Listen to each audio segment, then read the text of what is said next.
Subscribe करें और bell दबाएं ताकि कोई खबर रह न जाए।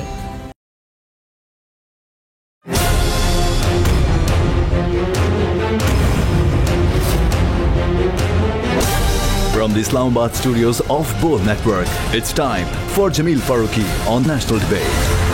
डील कहना है तो डील कह दें आप, डील कहना है तो डील भी कह सकते हैं। ये कब हुई है एग्जैक्टली एजाजुल हक साहब? साहब मुल्क से बाहर गए जी, और प्लेटलेट्स उनके गिरते जा रहे थे। हाँ, वो भी एक किस्म का एनआरओ ही कह सकते हैं उसको, या डील कह सकते हैं उसको। हाँ, हाँ, हाँ। कि उन्होंने बाहर जाना था, उनको इजाजत चाहिए थी, अब कोई बहाना चाहिए था उनको भेजने का। अगर कोई अंडरस्टैंडिंग हुई थी, जिस तरह आप बता रहे हैं प्लेटलेट्स कम होना इटसेल्फ एक एनआरओ या डील या अंडरस्टैंडिंग थी, तो क्या कहीं कोई ऐसा टाइम फ्रेम तय हुआ था जो गुजरा तो फिर मियां नवाज शरीफ साहब लंदन से बैठकर फटे पाकिस्तानी इदारों के ऊपर? कोई ना कोई तो बात हुई है ना, मतलब कोई कुछ ये कहा होगा कि मेरे केसेस के बारे में या कुछ नरमी के बारे में बात हुई होगी।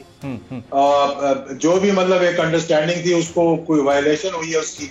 ये पीडीएम का डिफ्यूज होना भी किसी एनआरओ के तहत है, कुछ पार्टीज को रिलीफ मिलना भी किसी एनआरओ के तहत है, या डील के तहत है, या अंडरस्टैंडिंग के तहत है? ये तो मतलब टेकन फॉर ग्रांटेड है, यानी इसमें तो बहस की जरूरत ही नहीं है। आपको मालूम है कि कौन सी जमातों को रिलीफ मिल रहा है, कौन सी जमातें एस्टेब्लिशमेंट के साथ राब्ते में। पाकिस्तान पीपल्स पार्टी की बात कर रहे हैं आप? पाकिस्तान पीपल्स पार्टी की बात कर रहे हैं? कुछ पाकिस्तान पीपल्स पार्टी है, कुछ और भी जमातें हैं। हाँ। लेकिन जो फायदा इस वक्त तक पहुंचा है वो पाकिस्तान पीपल्स पार्टी को पहुंच रहा है। तो आपके पास तो इन्फॉर्मेशन होगी, तो इन्फॉर्मेशन है तो कितनी ऑथेंटिक है कि अंडरस्टैंडिंग के तहत प्लेटलेट्स कम होना शो किया गया?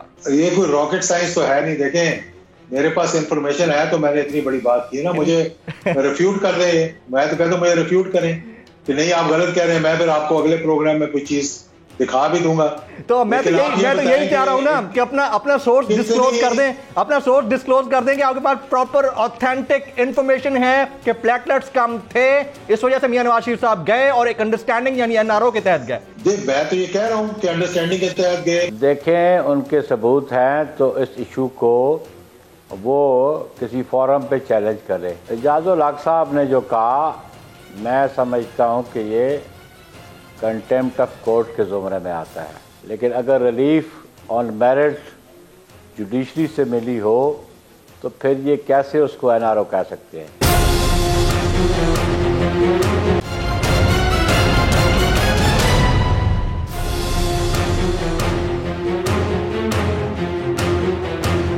Good evening, welcome to national debate.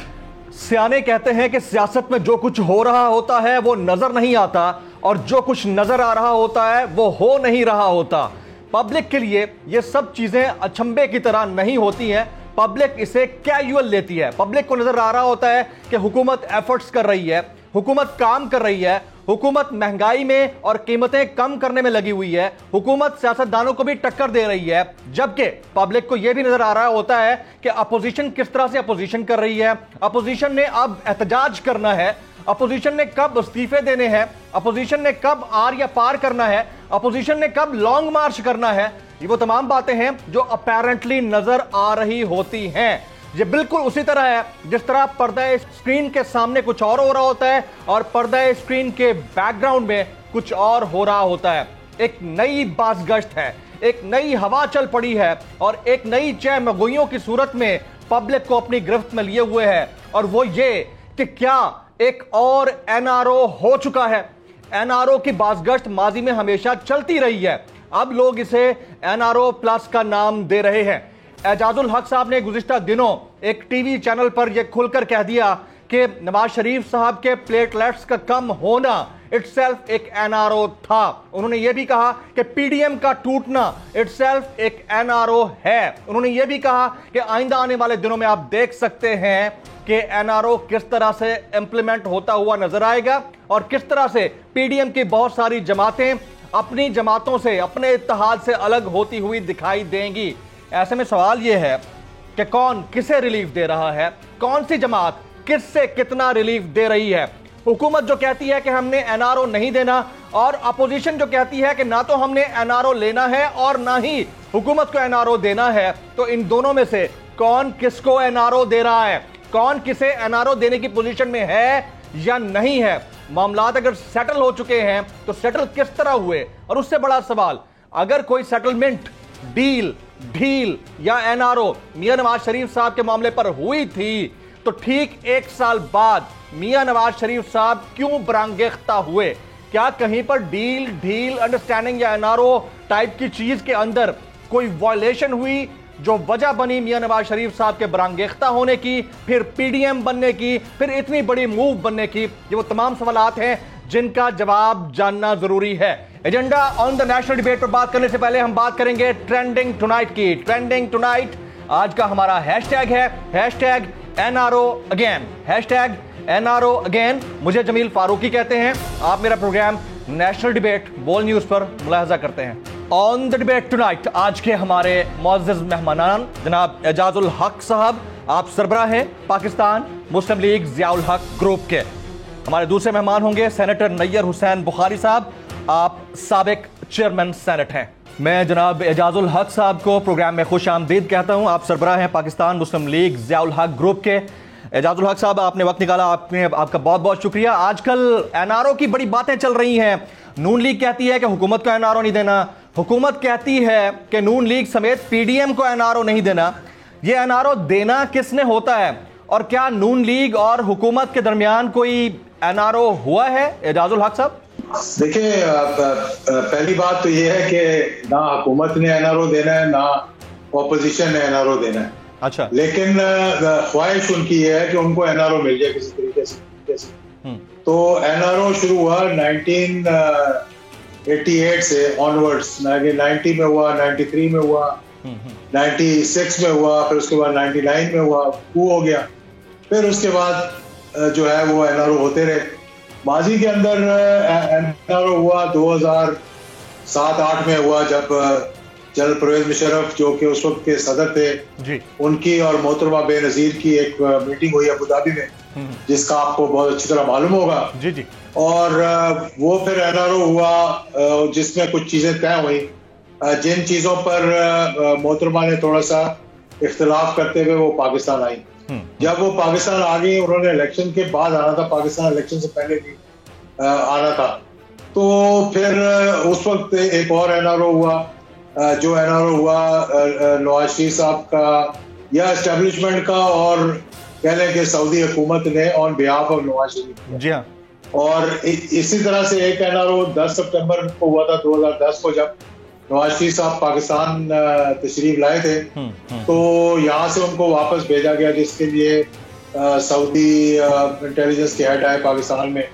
तो वो एनआरओ में ये तय हुआ था कि अगर नवाज शरीफ साहब वापस जाएंगे तो कहीं मोहतरमा बेनजीर तो नहीं आएंगे। ठीक। तो जब बेनजीर ने वापस आने का ऐलान कर दिया और वो मुशर्रफ के कहने के बावजूद वो पाकिस्तान आ गई, तो फिर उस एनआरओ को इम्प्लीमेंट करवाने के लिए सऊदी अरेबिया ने प्रेशर डाला पाकिस्तान पे, और फिर नवाज शरीफ को भी वापस भेजा गया। तो ये एनआरओ जो बात हो रही है, ये एक आप एनआरओ कह लें इसको, या एक अंडरस्टैंडिंग कह लें, या एक डील, एस्टेब्लिशमेंट के राइट साइड पे आने की बात कर लें आप। डील कहना है तो डील कह दें आप, डील कहना है तो डील भी कह सकते हैं। अच्छा, तो ये कब हुआ? ये नून लीग और हुकूमत के दरमियान अंडरस्टैंडिंग थी, या फिर मुख्तदर हलकों और नून लीग के दरमियान अंडरस्टैंडिंग थी? ये कब हुई है एग्जैक्टली एजाजुल हक साहब? देखें, एक तो पहली बात तो ये जो मुझे जिस बात पे हंसी आती वो ये है कि जब हमारे सियासतदान कहते हैं कि जी हमारा एस्टेब्लिशमेंट से कोई ताल्लुक नहीं और हमने कोई मुलाकात नहीं करनी, और फिर रात के अंधेरों में कोई बुरके पहनकर, कोई नंबर प्लेट छुपा कर और कुछ वैसे मुलाकातें जो है उनकी होती रहती हैं। तो एक राब्ता है जो होना भी चाहिए पॉलिटिशियंस के और एस्टेब्लिशमेंट के दरमियान, चाहे वो कितना भी इख्तिलाफ करते रहें। उसमें कह लें कि कोई अब उसको एनआरओ का नाम दें या ना दें।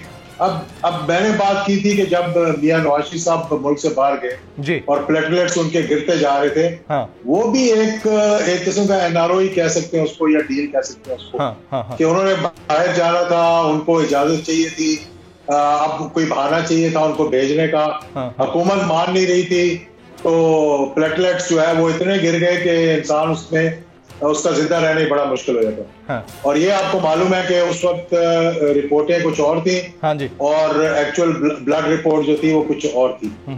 और फिर वो मुल्क से बाहर गए, किसी अंडरस्टैंडिंग के तहत गए होंगे। मुझे पता नहीं कि क्या अंडरस्टैंडिंग थी, कि क्या वो कितने दिन रहेंगे बाहर, जिसके लिए शहबाज शरीफ साहब ने एक 50 रुपए के स्टैम्प पेपर पर लिख कर भी दिया। जी जी।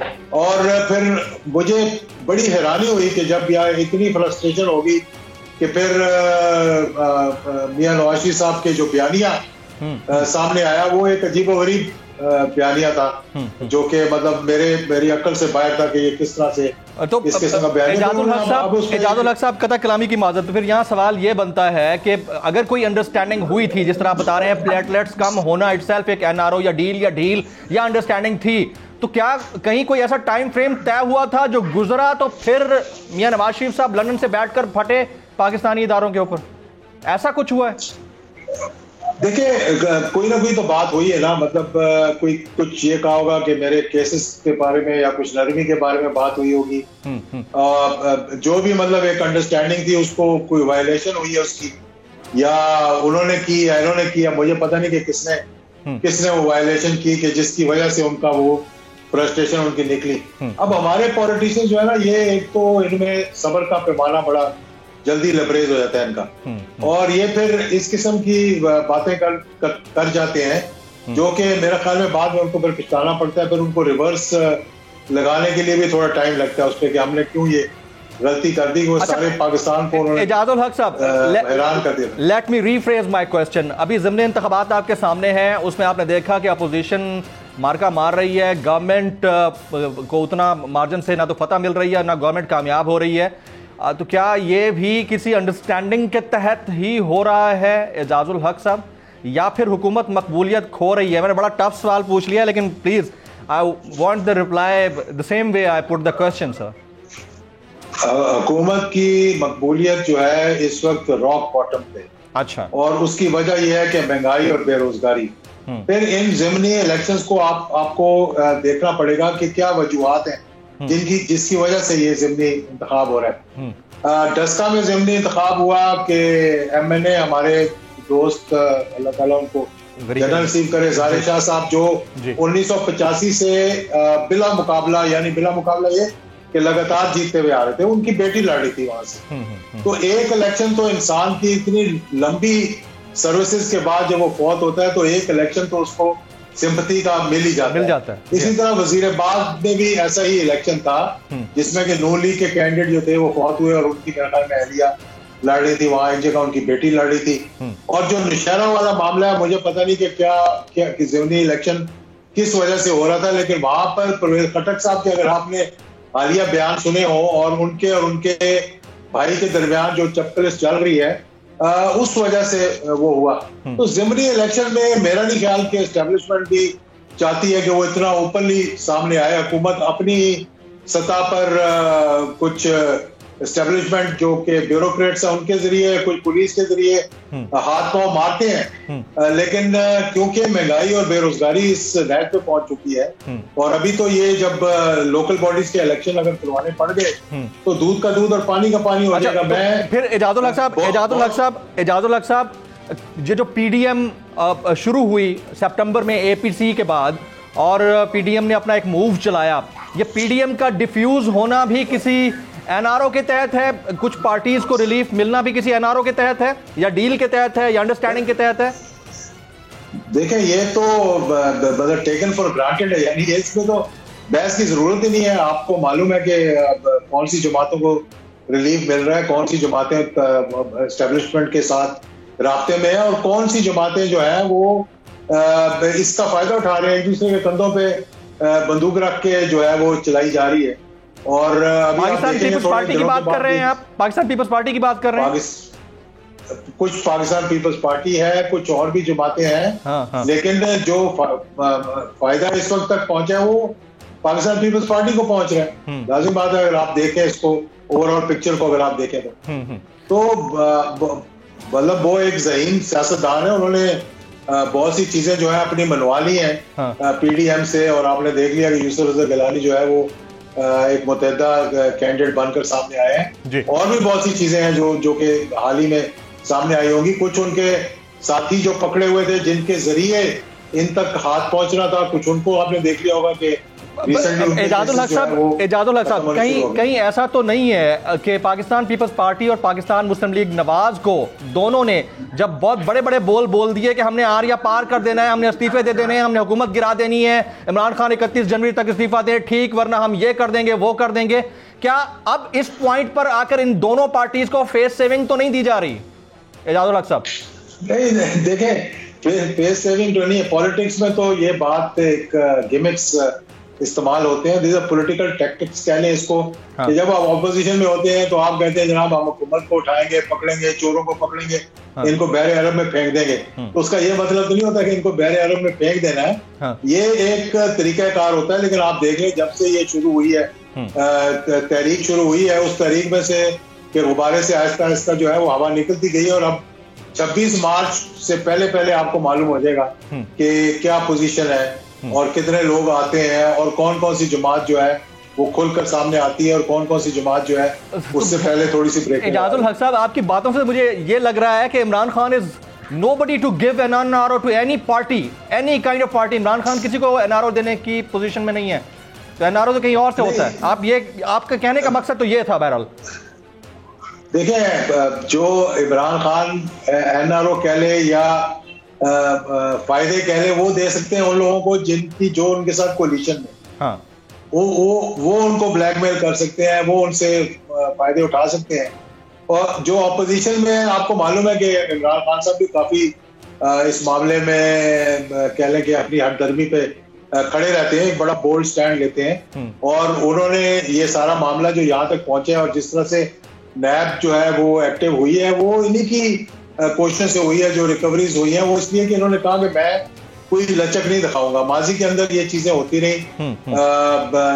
जरदारी साहब को ही मालूम है जिन्होंने ऐसी एक नैब की वजह से जेल काटी, उनकी जुबान भी कट गई उस कैद के दौरान। तो उनको सबको मालूम है कि और कोई नहीं चाहता उस एज में जाकर कि मैं दोबारा से जाऊं जेल के अंदर और दोबारा से मुश्किलात काटूं। और जवानी की और बात होती है, फिर बुढ़ापे में और बात।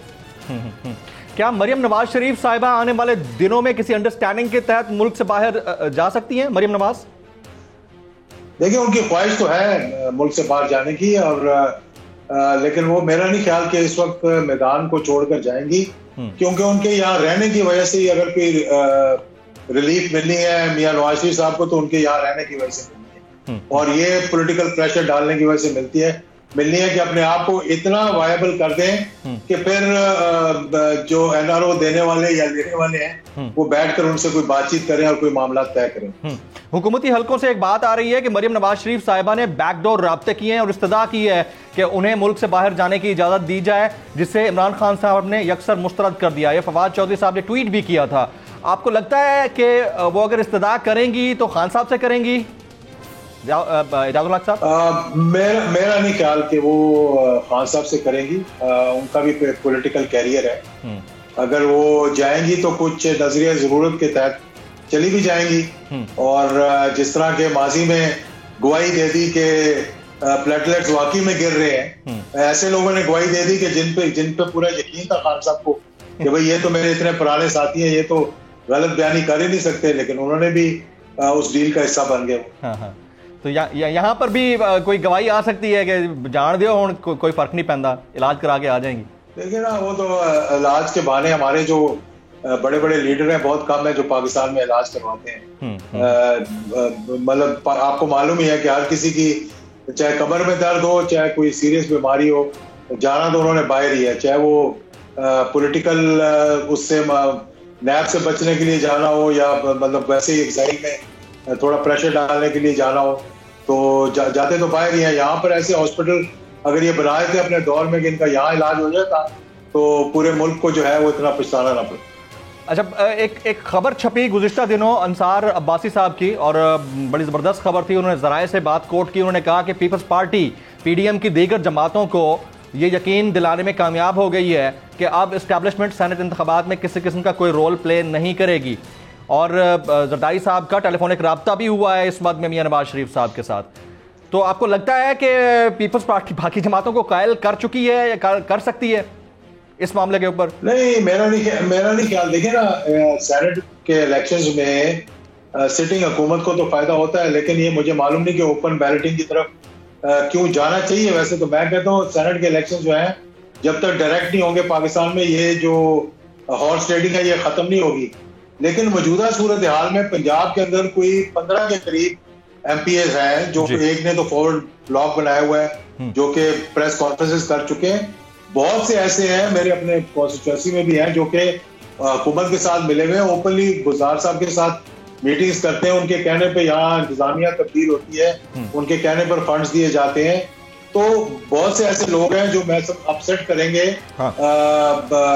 ऑपोजिशन को पंजाब के अंदर भी। अच्छा एजाजुल हक साहब, जिस तरह आपने फरमाया कि प्लेटलेट्स का कम होना इटसेल्फ कोई डील अंडरस्टैंडिंग या NRO था, तो आपके पास ये जो खबर है ये किसी सोर्स के तहत कोई खबर है या आपका अपना एनालिसिस है? ये एनालिसिस तो बहुत सारे लोग बहुत सारे तरीकों से कर चुके हैं। यकीनन आप एक बड़ी पॉलिटिकल फिगर हैं, एस्टैब्लिशमेंट के क्लोज हैं काफ़ी, आप जनरल ज़ियाउल हक साहब के साहबजादे हैं, तो आपके पास तो इन्फॉर्मेशन होगी। तो इन्फॉर्मेशन है तो कितनी ऑथेंटिक है कि अंडरस्टैंडिंग के तहत प्लेटलेट्स कम होना शो किया गया? ये कोई रॉकेट साइंस तो है नहीं। देखें, मेरे पास इंफॉर्मेशन है तो मैंने इतनी बड़ी बात की ना। मुझे रिफ्यूट कर रहे हैं, मैं तो कहता हूँ मुझे रिफ्यूट करें कि नहीं आप गलत कह रहे हैं, मैं फिर आपको अगले प्रोग्राम में कोई चीज दिखा भी दूंगा। तो मैं तो यही कह रहा हूँ ना कि अपना सोर्स डिस्क्लोज कर दें, अपना सोर्स डिस्क्लोज कर दें कि आपके पास प्रॉपर ऑथेंटिक इंफॉर्मेशन है कि प्लेटलेट्स कम थे, इस वजह से मियां नवाज शरीफ साहब गए और एक अंडरस्टैंडिंग यानी NRO के तहत गए। देख, मैं तो ये कह रहा हूँ कि अंडरस्टैंडिंग के तहत गए। प्लेटलेट्स में इतना मसला नहीं था जितना बताया गया था। जिस नैट पे प्लेटलेट्स को ले आए थे, उसके बाद तो इंसान को ब्लीडिंग हो जाती है, अल्लाह ना करे किसी को ये तकलीफ हो। और कितनी मरतबा नवाज शरीफ साहब ने UK जाने के बाद आपने सुना हो कि कोई उनका प्लेटलेट्स के बारे में चेकअप हुआ, हॉस्पिटल में एडमिट हुए, कोई उनको ब्लड दिया गया या कोई इस किस्म का मामला हुआ। मेरा तो ख्याल है जब से वो गए हैं वो एक दिन के अलावा रहे नहीं है हॉस्पिटल के अंदर। जब चेकअप उन्होंने कंप्लीट अपना करवाने के लिए वो रहे होंगे, या जब बताने के लिए कि जी मैं मियां नवाज शरीफ साहब देखिए मेरा चेकअप। मियां नवाज शरीफ साहब वापस आ सकते हैं सर 2023 से पहले? मैं तो समझता हूँ उनको वापस आना चाहिए 2023 से पहले। अब पता नहीं आएंगे कि नहीं आएंगे, लेकिन उनकी जमात तो चाहेगी कि वो आ जाए वापस। नहीं, जमात चाहेगी। द वे यू सेड के आपके पास इंफॉर्मेशन होती है तो जाहिर है आप बड़े मुख्तदर हलकों से क्लोज हैं, तो आपके पास कोई ऐसी इत्तला है कि वो 2023 से पहले आ रहे हैं? देखें, जब तक कोई राह हमवार नहीं होगी उनके लिए, जब तक कोई एक और NRO नहीं होगा, मुझे नहीं लगता कि वो वापस आएंगे इतनी जल्दी। और दूसरा ये कि NRO प्लस 2023 के तो अभी कोई NRO प्लस होगा, कहीं ना कहीं होगा, कोई कुछ अपसेट हो सकता है। देखें ना, आपको पॉलिटिक्स में तो चेंजेस इस तरह आ जाती हैं कि अल्लाह ना करे कोई इस किस्म का हादसा हो जाता है। जिस तरह माजी के अंदर आपने देखा 2008 के अंदर इतना बड़ा हादसा हो गया, कोई सोच भी नहीं सकता था। दिसंबर 2007 में बेनजीर भुट्टो शहीद वाला, जी हाँ मुझे याद है। हाँ, वही मैं आपको बता रहा हूं, दिसंबर 2007 में कितना बड़ा अपसेट हो गया, कुछ सोच भी नहीं सकता था कि पीपल्स पार्टी की गवर्नमेंट आ जाएगी, और फिर वो उनकी शहादत की वजह से वो पीपल्स पार्टी की गवर्नमेंट आ गई। यानी मेरे लिए तो ये भी खबर है कि एजाजुल हक साहब ये कह रहे हैं कि कोई बहुत बड़ा हादसा भी हो सकता है। मैं तो इसको भी खबर समझूंगा। नहीं, मैं ये नहीं कह रहा, मैं कह रहा हूँ कि कुछ भी हो सकता है। देखिए ना, मामलात ये है कि हमेशा मौजूदा सूरत हाल में हमेशा पॉलिटिक्स के अंदर जो है वो एक ऑल्टरनेट पर काम नहीं होता कभी भी, यानी एक तरफा काम नहीं होता। Plan A, plan B, plan C सब कुछ होता है। प्लान बी हमेशा होता है। हाँ। ये सिर्फ हमारे सियासतदान हैं जिनको ये बात समझ नहीं आती, लेकिन बाकी कौम को ये बात समझ आती है। 2023 तक हुकूमत अपनी टाइम निकाल जाएगी, मुद्दत पूरी कर लेगी, लग रहा है आपको? देखिए, लाजिम और मलजूम होगी हुकूमत इस वक्त, उसका रहना जो है वो जरूरी है बहुत से लोगों के लिए। और मेरा नहीं ख्याल कि कोई ऐसा बीच में तब्दीली के बारे में बातें हुई थी, चेंज आ सकती थी कुछ अरसा पहले तक, लेकिन वो मुश्किल वक्त इमरान खान ने जो है वो अपनी हिकमत अमली के साथ निकाल गए, कुछ फ्लेक्सिबिलिटी के साथ वो निकाल दिया उन्होंने। अब मुझे इतना जल्दी नजर नहीं आ रहा कि हुकूमत चेंज होगी, क्योंकि हुकूमत चेंज से जो चेंज आना चाहिए वो कहीं नजर नहीं आ रहा अभी फिलहाल। हो सकता है कि अगले दिनों में कुछ ना कुछ सामने आ जाए चीज़ें डेवलप हो सकती हैं आने वाले दिनों में। जनाब एजाजुल हक साहब, मुस्लिम लीग ज़ियाउल हक ग्रुप के सरबराह, सर आपने एक्सक्लूसिवली हमारे लिए वक्त निकाला, आपका बहुत बहुत शुक्रिया। ख्वातीन हज़रात, एक ब्रेक के बाद जब वापस आएंगे तो हमारे साथ पाकिस्तान पीपल्स पार्टी के सीनियर रहनुमा साबिक चेयरमैन सेनेट जनाब नैयर बुखारी साहब मौजूद होंगे। After this break.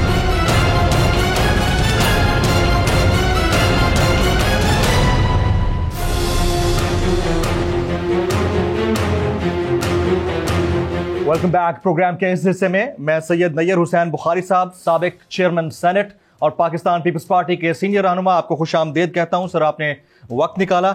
अभी ब्रेक से पहले हमारी एजाजुल हक साहब से बात हो रही थी, वो कह रहे थे कि पाकिस्तान पीपल्स पार्टी को हालिया दिनों में बाय हुक और क्रुक जो भी रिलीफ मिला है, इसे कोई माने या ना माने, ये किसी एनआरओ के तहत, अंडरस्टैंडिंग के तहत, डील के तहत या ढील के तहत मिला है। आप इस पर क्या कमेंट करेंगे बुखारी साहब? शुक्रिया। एजाजुल हक साहब ने जो कहा, मैं समझता हूं कि ये कंटेम्प्ट ऑफ कोर्ट के ज़ुमरे में आता है। हमें कोई रिलीफ हमने कोई एग्जेक्टिव से ली हो तो फिर तो बात है, कोई एनआरओ की बात है। लेकिन अगर रिलीफ ऑन मेरिट जुडिशरी से मिली हो तो फिर ये कैसे उसको एनआरओ कह सकते हैं? क्या ये इस मुल्क की जुडिशरी को इस सारे प्रोसेस में दागदार करना चाहते हैं, उन पे इल्ज़ाम लगाना चाहते हैं कि जजेस जो हैं वो डिक्टेशन लेते हैं, जजेस जो हैं हुकूमत की इमा पे काम करते हैं?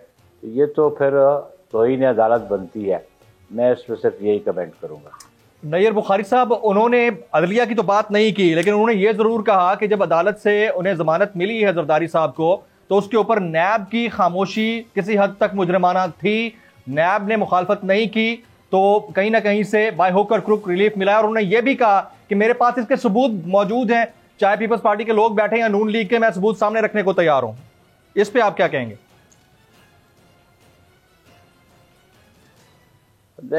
देखें, उनके सबूत हैं तो इस इशू को वो किसी फोरम पे चैलेंज करें। बात यह है कि नैब बोला नहीं, लेकिन नैब ने जो रिकॉर्ड सबमिट किया हुआ है, जो एलिगेशंस हैं वो तो सामने हैं, और एलिगेशंस की स्क्रूटनी जुडिशरी करती है। और एजाजुल हक साहब तो वो तो कभी एक जमात के साथ इत्तेहाद करते हैं, कभी दूसरी के साथ करते हैं। वन मेंबर पार्टी रही है ये, अपनी सीट के अलावा कभी दूसरी सीट इनकी जमात ने कभी नहीं जीती। तो मैं समझता हूँ कोई इतने इंपॉर्टेंट पॉलिटिशियन नहीं है जिनकी बातों में आप कमेंट किया जाए। जरदारी साहब की नवाज शरीफ साहब से टेलीफोनिक गुफ्तगू हुई है, अभी तक कोई डिटेल तो सामने नहीं आई। आप कोई डिटेल शेयर करना चाहेंगे? यूसुफ रजा गिलानी साहब से भी बात कराई गई है उनकी।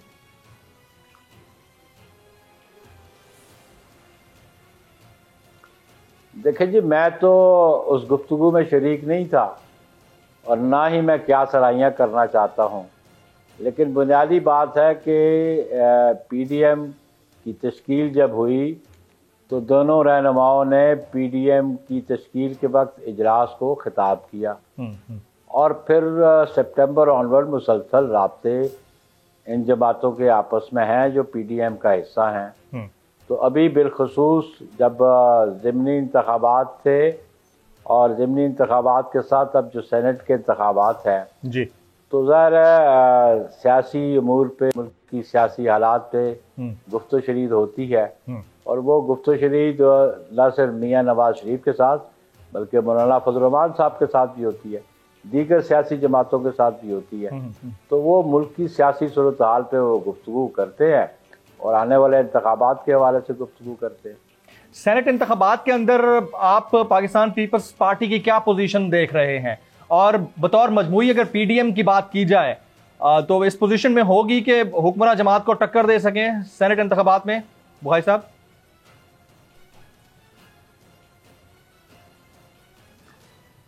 बिलाशुबा अभी आपने ये ज़िमनी इंतखाबात के रिजल्ट तो देख लिए जी? बिल्कुल देखें। अवाम का क्या रद्द-ए-अमल है इन हुक्मरानों के लिए और कितने ही वो नाखुश हैं इनकी कारकर्दगी पे, इनकी नाअहली पे, इनकी नालायकी पे।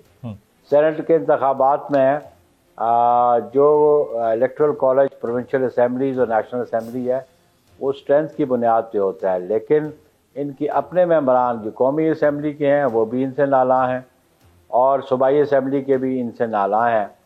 तो हम समझते हैं कि पीडीएम जो है वो अपनी जो कैंडिडेट्स हैं उनको जितवाने में कामयाब हो जाएंगे और वो हम समझते हैं कि कोई पीटीआई को सिंगल मेजॉरिटी पार्टी नहीं बनेगी, बल्कि अगर इनके पास कोई तादाद आई भी तो फिर भी ये सेनेट में मुझे मेजॉरिटी इनकी नज़र नहीं आती इनके अलाइज के साथ भी।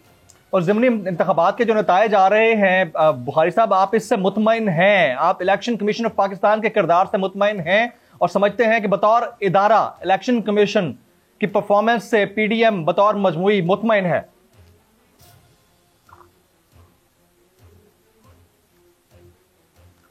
मैं तो कल के जो चीफ इलेक्शन कमिश्नर साहब ने नोटिस लिया डस्का के इलेक्शन पे जी, और जो किरदार आईजी पंजाब का और चीफ सेक्रेटरी पंजाब का और डिप्टी कमिश्नर डस्का है, उससे तो चीफ इलेक्शन कमिश्नर साहब कतई मुतमईन नहीं। और हम समझते हैं कि चीफ इलेक्शन कमिश्नर साहब जो कॉन्स्टिट्यूशनल अदारे के हेड है इलेक्शन कमीशन ऑफ पाकिस्तान के, इलेक्शन कराना उनकी जिम्मेदारी है। आर्टिकल 218 से लेके 226 तक जो आर्टिकल्स हैं आईन पाकिस्तान के, वो उनके इख्तियारात के बारे में हैं और तरीक़ाकार के बारे में। और जिन लोगों ने इस हद तक आप देख लें कि आईजी चीफ इलेक्शन कमिश्नर जिसकी ज़िम्मेदारी है इस मुल्क में आज़ादाना इंतखाबात कराना, फेयर एंड फ्री इलेक्शन करना, उनका टेलीफोन अटेंड नहीं करता। एक ब्यूरोक्रेट ग्रेड 21-22 का एक चीफ सेक्रेटरी जो ग्रेड 21-22 का अफसर है वो उनको उनसे रब्ता करने से कतराता है, जान छुड़ाता है।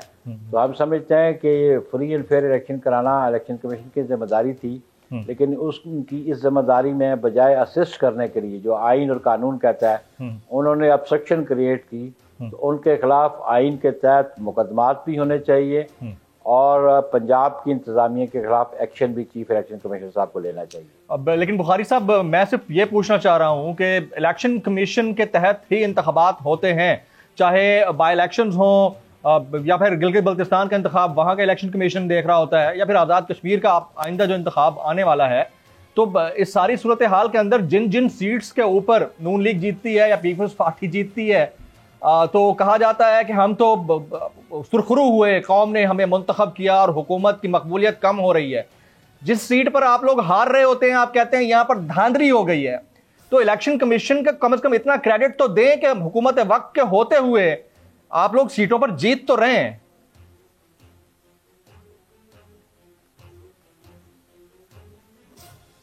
देखिए, पब्लिक प्रेशर के सामने कोई चीज नहीं ठहरती होती। हम मुतमईन होंगे कि अभी इनिशिएटिव चीफ इलेक्शन कमिश्नर साहब ने लिया है जो दहशतगर्दी डस्का में हुई है, और उन अफसरान के खिलाफ जब वो एक्शन लेंगे तो हम समझते हैं कि आइन और कानून के मुताबिक इलेक्शन कमीशन ऑफ पाकिस्तान अमल कर रहा है।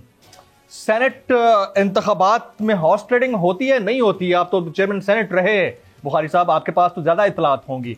क्या बैग्स भरकर नोटों के दिए जाते हैं लोगों को खरीदने के लिए, यह होता है या नहीं होता है?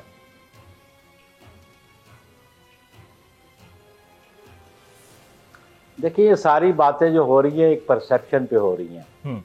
कभी कोई किसी ने इलेक्शन पिटीशन या किसी फोरम पे इस बात को एजिटेट किया, क्योंकि जब वो एजिटेट करे किसी फोरम पे तो उसको एस्टैब्लिश करना पड़ता है, उसको सबूत फराहम करने पड़ते हैं। ये ज़ुबानी कलामी बातें हैं। मैं तो तब बिलीव करूँगा, मैं उस इदारे का चेयरमैन भी रहा हूँ, तो अगर कोई अग्रीव था तो फिर उस इशू को जो फोरम्स हैं, ट्रिब्यूनल्स हैं, उनमें लेके वीडियो रिलीज हुई है ना, वीडियो रिलीज बल्कि लीक हुई है ना, इनफैक्ट वीडियो तो सामने आई है ना। अब मेरी यार सुन लें कि जब ये पीटीआई के 20 MPs के बारे में कहते हैं तो ये खाली उनको पार्टी से निकालना तो बात नहीं थी। बात तो ये थी कि उनके खिलाफ करप्ट प्रैक्टिसेस के लिए मुकदमात करते, उनके खिलाफ ट्रिब्यूनल में जाते, वो नहीं गए। अब एक जनरल परसेप्शन देखें इस मुल्क में, पुलिस के बारे में लोग कहते हैं कि जी पुलिस में करप्शन होती है या महकमा माल में करप्शन होती है। ये एक जनरल परसेप्शन की बात है, लेकिन उनकी करप्शन के हवाले से बात यह है कि करप्शन लॉज मौजूद है और फिर सज़ा उसको मिलती है कि जिनके खिलाफ उन कवानीन के तहत मुकदमात दर्ज होते हैं। हमारे में भी इस सेनेट के इलेक्शन में अगर कोई करप्ट प्रैक्टिसेस में आता है तो कानून मौजूद है और उस कानून के तहत उनके खिलाफ कार्रवाई होनी चाहिए। राइट तो जिस तरह से वीडियो सामने आई है, इस वीडियो का इस मौके पर सामने आना और टाइमिंग कितनी इंपॉर्टेंट है भाई साहब?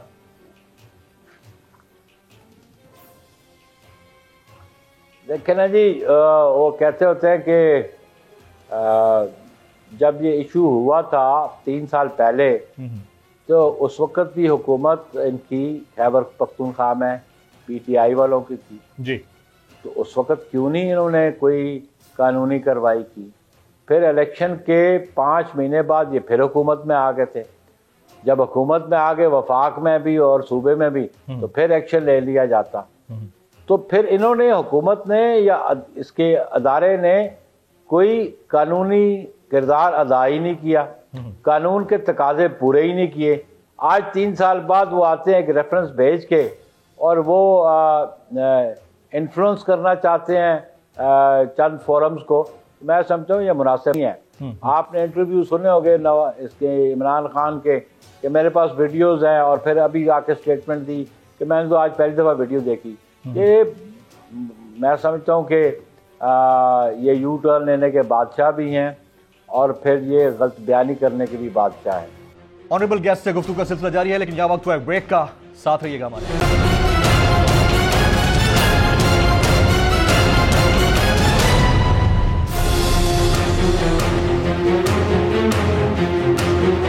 Welcome back. अपने मौजूद मेहमान से गुफ्तगू के सिलसिले को आगे बढ़ाते हैं। सर, ये ओपन बैलेटिंग से और सीक्रेट बैलेटिंग से कोई फर्क पड़ सकता है? आप तो चेयरमैन सेनेट रहे। अगर ओपन बैलेटिंग हो भी जाता है तो जिसने बिकना है उसने बिकना है, उस बिकने को आप कैसे रोक सकते हैं? आई मीन कि जिसकी सरिश्त में है उसने अपना जमीर बेच देना है, उससे क्या फर्क पड़ता है कि वो ओपन बैलेटिंग से हो या सीक्रेट बैलेटिंग से हो? बुखारी साहब देखे ना जी, ये बड़ी तौहीन आमेज गुफ्तगू है ये कि आप पार्लियामान के मेंबरों को कहें कि ये बिकते हैं। जब तक आपके पास सबूत नहीं, किसी को क्या हक पहुंचता है कि वो उनको कहे कि ये बिकने वाला माल है? अगर किसी के पास सबूत है तो फोरम पे जाएं। मैं समझता हूँ कि इस तरह खुदारा पार्लियामान के मेंबरों की जो अवाम के मुंतखब होते हैं उनकी इस तरह तौहीन न करें आप। दूसरी बात यह है कि आर्टिकल 63A जो है, जो डिफेक्शन क्लॉज के हवाले से है, वो वोट देने पे वो लागू ही नहीं होता। वोट जब इलेक्शन के लिए हो या आम लेजिस्लेशन के लिए हो, वो सिर्फ 3 कंडीशंस हैं यहाँ पे डिफेक्शन क्लॉज आती है। अगर पार्लियामान समझती है इस कानून में तब्दीली लाई जाए तो पार्लियामान का ये इख्तियार है कि वो आइन को अमेंड कर सकती है। तो अमेंड, अगर पार्लियामान चाहती है तो अमेंड कर ले। अच्छा, अभी आपने तस्करा किया कि जब तक सबूत नहीं है तो बात नहीं हो सकती, तो सबूत की बात तो बाद में होगी, लेकिन जिस वक्त हुकूमत वक्त बार बार ये कहे, और जब आप लोगों ने चार्टर ऑफ डेमोक्रेसी किया उसमें भी लिखा कि हॉर्स ट्रेडिंग का मुंह रोकना चाहिए खासतौर पर सेनेट में, और फिर 2013 में एहसन इकबाल साहब भी ये कहते रहे कि हमारा एक शिक थी चार्टर ऑफ डेमोक्रेसी की, उसके मुताबिक हमको इसकी तरफ जाना चाहिए क्योंकि हॉर्स ट्रेडिंग होती है। तो ये आप ही के पार्लियामानी लीडर्स हैं जो अपने मुंह से कहते हैं कि हॉर्स ट्रेडिंग होती है, तो हॉर्स ट्रेडिंग का मतलब ही बिकना होता है। तो इफ आई एम रॉन्ग तो आप मुझे करेक्ट कर सकते हैं, लेकिन हॉर्स ट्रेडिंग का मतलब तो यही होता है। और जब हुकूमत वक्त ये कह रही है तो फिर हम किसकी बात पे यकीन करें, किसकी बात पे ना करें? बुखारी साहब देखे जी, देखे ना, आप जर्नलिस्ट हैं, आपके पास कोई ऐसा एविडेंस है? ये तो हेयर से बात है ना, सुनी सुनाई बात है। आपके पास कोई एविडेंस है कि पार्लियामान का कोई मेंबर बिका हो? हाँ, मेरी एक बात सुन लें, ये किसी जगह एलिगेशन लगते हैं छोटे प्रोविंसेस के हवाले से, बलूचिस्तान के हवाले से और KPK के हवाले से, लेकिन कभी इस्टेब्लिश नहीं हुआ। कभी हमने सिंध और पंजाब और फेडरल गवर्नमेंट के फेडरेशन के जो इलेक्टोरल कॉलेज है सेनेट का इस्लामाबाद कैपिटल के लिए, वहाँ पे कभी नहीं है। ये एलिगेशंस हैं। मैं चाहता हूँ एलिगेशंस हैं तो इन एलिगेशंस को इस्टेब्लिश करें। अगर हाँ आप ये जो आप चार्टर ऑफ डेमोक्रेसी में था कि हमने कानून साजी की बात की, अगर कानून साजी पार्लियामान बैठ के कर ले तो उसका सद्देबाब हो सकता है और जो अंदेशे हैं वो दूर हो सकते हैं। आप जनरल इलेक्शन में भी देख लें, उसमें भी कई तरीके हैं धांधली के, करप्ट प्रैक्टिसेस के, तो करप्ट प्रैक्टिसेस रुकनी चाहिए। हम ये समझते हैं कि करप्ट प्रैक्टिसेस रुकनी चाहिए, उसके लिए मुहस्सर कानून साजी की जरूरत है तो होनी चाहिए। बुखारी साहब, मॉडर्न जर्नलिज्म में किसी भी हुकूमत वक्त के नुमाइंदे की स्टेटमेंट इटसेल्फ एक एविडेंस होता है, एलिगेशन नहीं होती। और जब वीडियो सामने आ जाती है तो वो एलिगेशन नहीं रह जाती, जबकि उसके ऊपर तहकीकाती कमेटी तक बन चुकी हो। तो इस्टेब्लिश तो हो गया ये फैक्ट, इसके ऊपर मुझे अलग से सबूत लाने की जरूरत नहीं है। जब PMLN के लोग खड़े होकर ये बोल रहे हैं कि हॉर्स ट्रेडिंग होती है, जब आपकी अपनी जमात के लोग खड़े होकर बोलते हैं कि हॉर्स ट्रेडिंग होती है और COD में ये बात लिखी जा चुकी थी, और जब हुकूमत वक्त के तर्जुमान बैठकर तहकीकाती कमेटी बना रहे होते हैं और उसके ऊपर फैक्ट फाइंडिंग कर रहे हैं, तो एस्टैब्लिश तो हो गया फैक्ट, इसके ऊपर मुझे अलग से सबूत लाने की जरूरत नहीं। लेकिन हाँ, कानून बनना चाहिए। उसके हवाले से आप लोगों का अगर चार्टर ऑफ डेमोक्रेसी में डिस्कशन हुआ था, तो अब अगर इंप्लीमेंट होने जा रहा है, कहीं से शुरुआत हो रही है, तो उसमें कबाहत क्या है बुखारी साहब?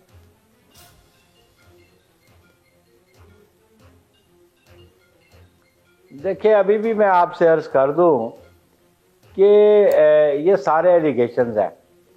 जब तक कोई बंदा कन्विक्ट नहीं होता उस वक्त तक वो इनोसेंट है।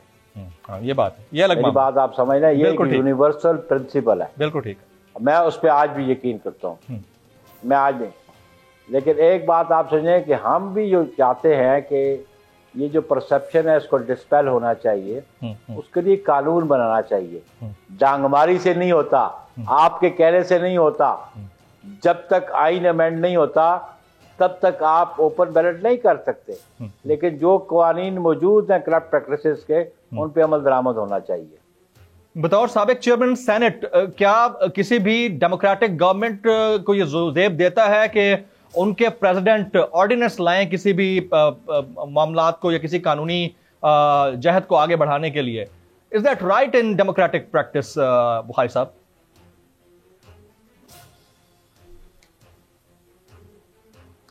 देखिए, ऑर्डिनेंस के बारे में अगर आइन को आप पढ़ लें, आइन में ऑर्डिनेंस उस वक्त जारी हो सकता है जब कोई इमरजेंसी हो, जब कोई एक्सीजेंसी हो, जब पार्लियामान के दोनों ऐवानों में से कोई ऐवान सेशन में ना हो, तो फिर उस इमरजेंसी में ऑर्डिनेंस आता है।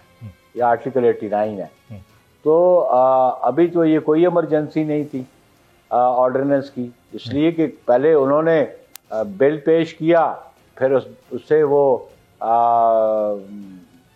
पीछे हट गए उस बिल से। रेफरेंस के बाद बिल पे आए, बिल के बाद ऑर्डिनेंस पे आए। बिल्कुल ये इख्तियार ऑर्डिनेंस का है। लेकिन एक बात आपसे अर्ज कर दूं कि ऑर्डिनेंस के जरिए आइन अमेंड नहीं हो सकता। एब्सोल्युटली राइट, बिल्कुल ठीक कह रहे हैं बुखारी साहब। अमेंड नहीं होता ऑर्डिनेंस के जरिए। क्या आइन के लिए जी क्या पाकिस्तान पीपल्स पार्टी -1 के फार्मूले पर यकीन रखती है? और आप जो आइन की बात कर रहे थे उसमें अगर इजाफा करना चाह रहे हैं तो कर दीजिएगा। सॉरी, थोड़ा सा डिले है गुफ्तगू में because of the DSNG link, लेकिन आप बात अपनी कंप्लीट कर सकते हैं। आप आइन से मुतालिक क्या कह रहे थे?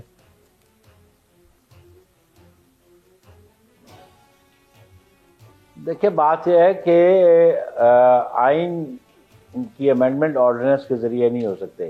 ये -1 -2 वाली बात आप छोड़ दें। हम तो समझते हैं कि इस मौजूदा हुक्मरानों के अब दिन गिने जा चुके हैं, तो ये अब इनको पैकअप इनको करना पड़ेगा, क्योंकि अवाम इनसे बहुत सख्त नाला है।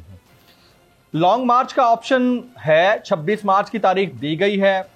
लॉन्ग मार्च होगा सर उस तमाम तर जहद के साथ जो आप बनाकर बैठे हैं और तमाम जमातें एक साथ हैं? होगा, इंशाल्लाह होगा, इंशाल्लाह होगा। और 26 मार्च को लॉन्ग मार्च मुल्क के हर कोने से शुरू होगा, इस्लामाबाद की जानब रवाना होंगे। लॉन्ग मार्च धरने में बदल सकता है बुखारी साहब? Thank you. देखिए, ये तो स्ट्रेटजी हम अभी अपने वक्त पे ही अनाउंस करेंगे, लेकिन हमने 26 मार्च को अनाउंस किया हुआ है। उसके लिए फर्दर प्रोसेस क्या होगा, वो मुशावरत होगी PDM की सरबराहों की, और फिर फैसला हो जाएगा। एब्सोल्युटली राइट जनाब। सैयद नय्यर हुसैन बुखारी साहब, साबिक चेयरमैन सेनेट, इस पार्टी के सीनियर रहनुमा हमारे साथ मौजूद थे। ब्रेक से पहले जो हमने एजाजुल हक साहब से गुफ्तगू की, उसके जवाब में इनका ये कहना था कि एजाजुल हक साहब कोई इतनी बड़ी सियासी शख्सियत नहीं है और बराह रास्त कॉन्टेम्प्ट ऑफ कोर्ट में जा रहे हैं। हालांकि एजाजुल हक साहब की जो बात है वो किसी सबूत के ऊपर मबनी है और एजाजुल हक साहब ये कह चुके हैं और बबांगे दोहल कह चुके हैं कि अगर कोई इससे कॉन्फ्रंट करता है तो हमारे पास तमाम तर सबूत मौजूद हैं। आप किसी और शो में मुझे बिठा लें, मैं वो सबूत रखने को तैयार हूं कि चाहे पाकिस्तान मुस्लिम लीग नवाज हो, चाहे पाकिस्तान पीपल्स पार्टी हो या चाहे पाकिस्तान तहरीक इंसाफ हो, इनके दरमियान अंडरस्टैंडिंग हुई है और उस अंडरस्टैंडिंग के तहत ही साबिक वज़ीर आज़म मियां नवाज शरीफ साहब प्लेटलेट्स काउंट के जरिए उसकी रिपोर्ट मुबैना तौर पर गलत रिपोर्ट देने के बाद इस वक्त लंदन में मौजूद हैं। अब इस हवाले से कि ये तमाम जो कंट्रोवर्सी है ये कितनी इंपॉर्टेंट है और एजाजुल हक साहब के पास कितने सबूत टेंजिबल मौजूद हैं या इनटेंजिबल मौजूद हैं, एक अलग से हम नशिस्त रखेंगे और उसमें एजाजुल हक साहब को भी बिठाएंगे, PTI, PMLN और पीपल्स पार्टी को भी बिठाएंगे और देखेंगे कि दर हकीकत फैक्ट्स क्या है और फैक्ट्स के ऊपर जो बात आ रही है वो किस हद तक मुस्तनद है। आज की नेशनल डिबेट से इतना ही। जमील फारूकी को प्रोग्राम से इजाजत।